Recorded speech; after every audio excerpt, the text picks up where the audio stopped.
Welcome back to day 8 of this 14-day tutorial. In the first week, we saw our starter come to life and it should now be just about ready to bake with. This week, we're going to use our starter to bake San Francisco-style sourdough bread in just a couple days. But first, today we're going to look at 2 of the initial stages you'll go through when baking sourdough bread. The first is the Levain build stage.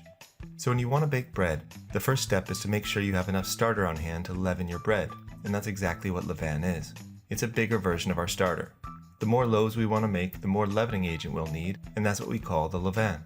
Now some people will say that you should keep your starter and your levain separate, but I find it's easier just to make a little bit more than what you're going to bake with, and then carry over that bit that remains into the next cycle as a starter. So standard rules apply when building your levain. We'll still be seeding it with only about 30 grams of the ripe starter from the last cycle, and then we'll be adding in equal amounts of white flour and water to cover what we need, plus a little extra. Here's an example of what that might look like for 1, 2, or 4 loaves. So unlike baking with commercial baker's yeast, where you might wake up and decide to make bread and then be eating it by lunchtime, sourdough bread takes a lot more time and a bit more planning as well. One technique might be to mix your levain the night before so it's ready to bake with in the morning.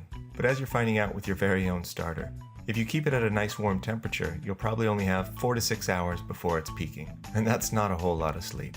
But like we talked about at the end of yesterday's video, if you bring the temperature down a bit, you can slow it down so that the peak lines up perfectly with when you want to start baking the next morning. Each starter is different though, so you'll have to get to know yours a little bit better to find out what works best for your starter.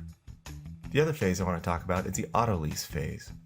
Autolyse just means that you give the dough a little bit of rest time so the enzymes in the dough can start to break down the flour. It's not actually anything to do with yeast or bacteria in this stage, it's just the enzymes that already exist in the flour that get activated when you mix in your water. This process relaxes the dough and starts to make gluten on its own, with no kneading required.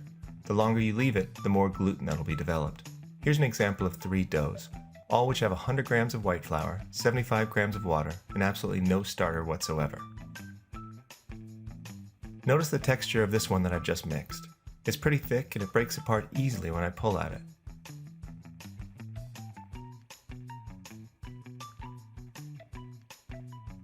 Now the second one was mixed 30 minutes ago. Notice how much has changed by giving it just a 30-minute autolyse. This final one was mixed an hour ago. Now we can really see what an Autolyse phase can do for us. With no kneading whatsoever, we have a huge jump start on our gluten development. And the more gluten we have, the more those gas bubbles that our starter will create will be trapped, ultimately leading to a nice tall loaf of bread.